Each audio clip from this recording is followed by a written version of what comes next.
அனைவருக்கும் வணக்கம். நான் உங்கள் சுபின்.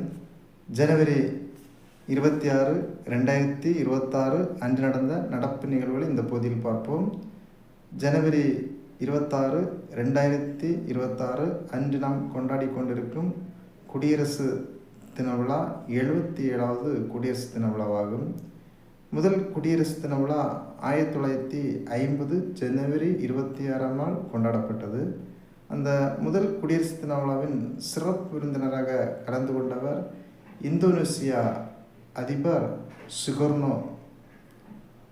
அந்த டைமில் இந்தியாவின் முதல் குடியரசுத் தலைவராக பொறுப்பேற்றவர் டாக்டர் ராஜேந்திர பிரசாத் அவர்கள்.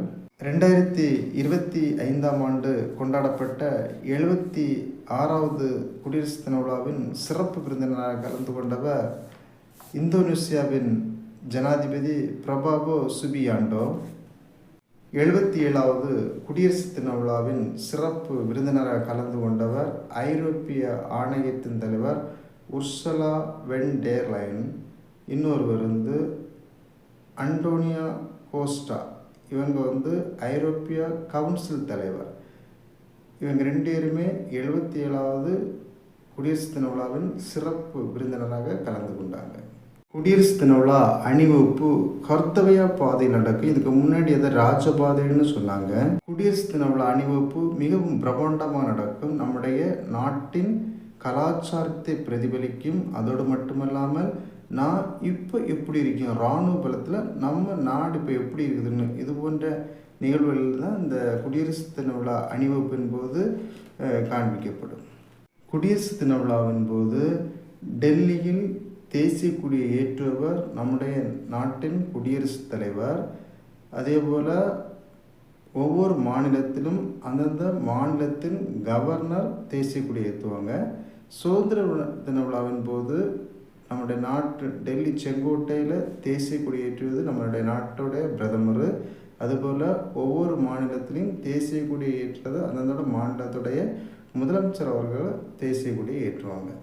இந்த குடியரசு தின விழா எதற்காக கொண்டாடப்படுகிறதுனா, நம்ம 1947 விடுதலை அடைந்தாலும் நமக்குன்னு ஒரு அரசியலமைப்பு சட்டம் இல்லை. எனவே நம்முடைய நாட்டுக்கு உகந்ததாக ஒரு அரசியலமைப்பு சட்டம் தேவைன்னு சொல்லி டாக்டர் அம்பேத்கர் அவர்கள் தலைமையில் ஒரு வரைவுக்குழு அமைக்கப்பட்டது. அந்த வரைவுக்குழு இந்த இந்திய அரசியலமைப்பு சட்டத்தை எழுதுவதற்கு எடுத்துக்கொண்ட கால அளவு 2 வருடங்கள் 11 மாதங்கள் 18 நாட்கள்.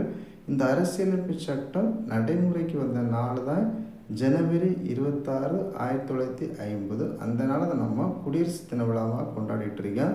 இந்த அரசியலமைப்பு சட்டத்தின் தந்தைன்னு டாக்டர் அண்ணல் அம்பேத்கர் அவர்களை நம்ம சொல்கிறோம். வீரதீர செயலுக்கான அண்ணா பதக்கம் தமிழக அரசு சார்பில் 4 பேருக்கு வழங்கப்பட்டது. சுரேஷ், ரமேஷ், சங்கர், பீட்டர் ஜான்சன் ஆகிய 4 பேருக்கும் வீரதீர செயலுக்கான அண்ணா பதக்கம் வழங்கப்பட்டது. இதற்கு வழங்கப்பட்டது மெடல், சான்றிதழ் மற்றும் 1 லட்சம் ரூபாய்.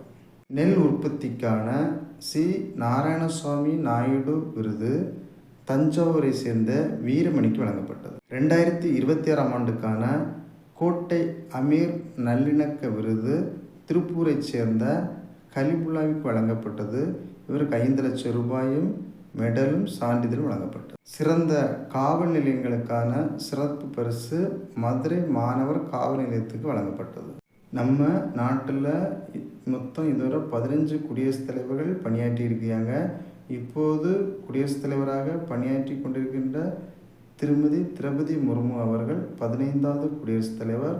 நம்முடைய நாட்டின் முதல் குடியரசுத் தலைவர் டாக்டர் ராஜேந்திர பிரசாத் அவர்கள். நம்ம தமிழகத்திலிருந்து இதுவரை 3 பேர் குடியரசுத் தலைவராக பணியாற்றியிருக்காங்க. 2வது குடியரசுத் தலைவராக பணியாற்றிய டாக்டர் எஸ் ராதாகிருஷ்ணன், 8வது குடியரசுத் தலைவராக பணியாற்றிய வெங்கட்ராமன், 11வது குடியரசுத் தலைவராக பணியாற்றிய டாக்டர் ஏபிஜே அப்துல் கலாம் ஆகிய 3 நபர் நம்முடைய தமிழகத்தைச் சேர்ந்தவங்க. இந்தியாவின் முதல் பெண் குடியரசுத் தலைவர் பிரதிபா பாட்டில். இதுபோன்று போட்டித் தேர்வுக்கு தேவையான நிறைய தகவல்களை தெரிந்து கொள்வதற்கு நம்முடைய சிசே அகாடமி யூடியூப் சேனலை சப்ஸ்கிரைப் பண்ணுங்கள். நன்றி, வணக்கம் மக்களே.